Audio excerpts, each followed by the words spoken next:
O que é FII, ou Fundo de Investimento Imobiliário? Se você quiser saber um pouquinho mais sobre o assunto, segue no vídeo com a gente. Que diabos é FII? FII é uma sigla que representa Fundos de Investimento Imobiliário.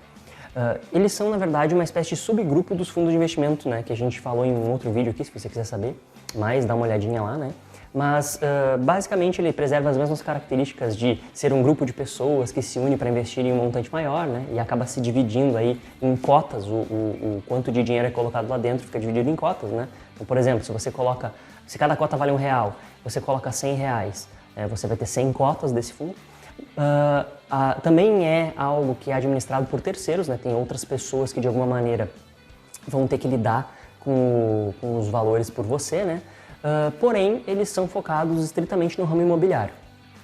Os FIIs, eles podem ser algo concreto, né? Um investimento, vamos lá, juntamos todo esse dinheiro e o que vamos fazer com ele? Vamos comprar um imóvel, por exemplo, né? Isso pode ser o foco do fundo, que a gente chama de fundos de tijolo, ou pode ser um fundo que pega esse dinheiro e se coloca em vários papéis do ramo imobiliário, né? Existem vários tipos de papéis desse ramo, que são as LCIs, CRIs, outros FIIs, até fundos de fundos imobiliários, enfim, existem várias possibilidades nesse sentido.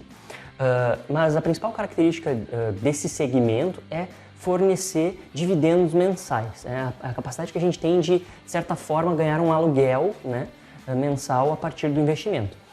Mas também é possível ter algum tipo de valorização a partir do momento que nós colocamos o dinheiro dentro dele. Então, assim como um imóvel normal, nós podemos ter o imóvel, alugar ele e também ao longo do tempo ele ter algum tipo de valorização. Mas no caso aqui, o que vai ter valorização vão ser as cotas que fazem parte deste FII, né?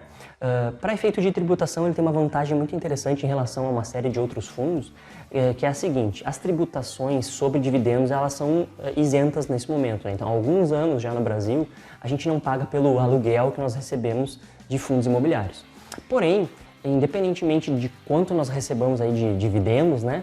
Se houver uma compra e venda, né, com lucro deste fundo imobiliário, da cota que você tiver, então, por exemplo, como eu comentei lá no início, você compra por R$1 e vende por 2, esse R$1 a mais que você teve na hora que você vendeu é considerado lucro, né, ganho de capital. E esse ganho de capital, sim, vai ter incidência de imposto de renda, assim como outros tipos de ganho de capital. Nesse caso aqui, o valor é de 20%, certo, do imposto. Porém, é só sobre o que rendeu. E também é importante entender que esse valor ele não é uma coisa automática, como é feito, por exemplo, dentro de um fundo de investimento. Quando você está em outro tipo de fundo de investimento, você vendeu a sua cota no fundo e eles automaticamente descontam o imposto de renda.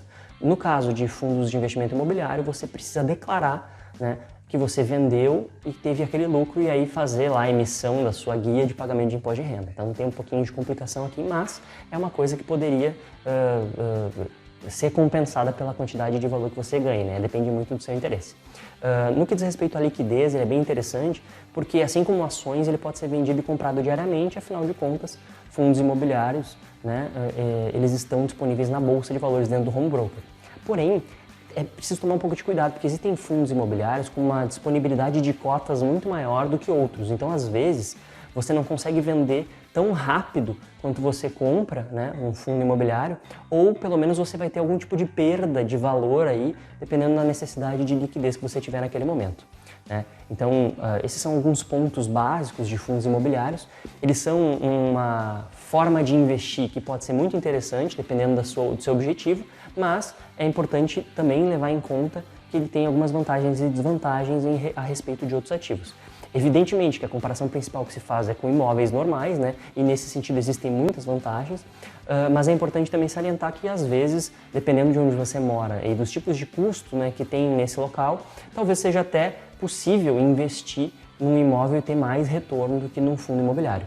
Claro que você precisa de muito mais dinheiro para investir num imóvel do que num fundo imobiliário normalmente, né?